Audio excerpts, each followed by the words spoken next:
Om Sairam. Welcome to my channel Shri Sai Divya చరణాలు. బాబా గారి కృపతో బాబా గారు హారతులు ఎవరెవరు రాశారు అనే విషయం తెలుసుకుంటున్నాం కదా. భీష్మ గారు బాబా గారి హారతి పాటల్లో మొత్తం 9 హారతి పాటలు ఏవేవి రాశారో ముందు వీడియోలో తెలుసుకున్నాం.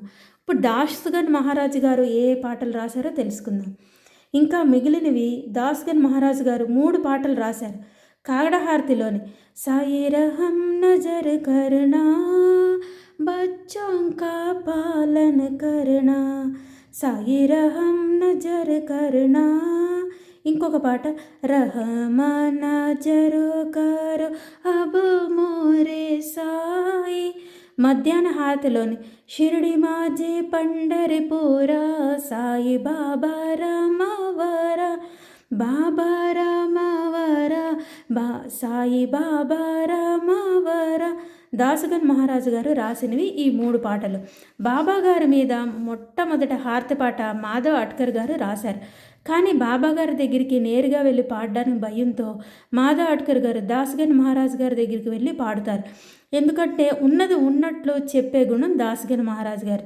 ఆ పాట విని ఎంతో అద్భుతంగా ఉంది, మీరు వెళ్ళి బాబా గారి దగ్గర పాడండి అంటే మాధవ్ అట్కర్ గారు మసీద్కి వెళ్ళి ఆ రాసిన పాటను బాబా పాదాల దగ్గర పెడితే బాబా పాడమని అంటారు.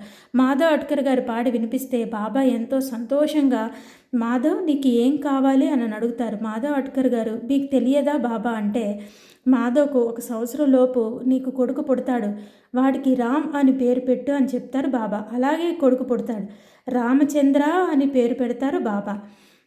డబ్బు లేకపోయినా దాస్గన్ మహారాజు గారు మాధవ్ అట్కర్ గారి కుమారుని కూడా చదివిస్తారు. ఇంకా మధ్యాహ్న హారతిలో ఉన్న అనంత తులాతే మోహన్ రాజ్ గారు రాశారు. హారతుల్లో కాస్త ఆలస్యంగా చేరిన హారతి పాట రుసోమమ ప్రియాంబిక. దీనిని రాసిన వారు శ్రీ బాలకృష్ణ విశ్వనాథ్ దేవ్, బీవీ దేవ్. సచ్చరిత్రలో ఉంది కదా, దేవ్ గారి కోసం బాబా వస్తానని రాలేదు అని అనుకుంటారు, కానీ బాబా వస్తారు గుర్తుపట్టరు అని చెప్తే బాబాను వేడుకుంటారు దేవ్ క్షమించమని. అప్పుడు రాశారు దేవ్ ఆ హారతి పాట. ఆ తర్వాత ఉపాసన మహారాజు గారు రాసిన పాట సదా నింబ వృక్షస్య. ఈ విధంగా బాబాగారి హారతులు ఎవరెవరు ఏవేవి రాశారో తెలుసుకున్నాం కదా. బాబాగారి కృపతో మరిన్ని విషయాలు తెలుసుకుందాం. సమర్థ సద్గురు శ్రీ సాయినాథ్ మహారాజ్కి జై. ఓం సాయిరామ్.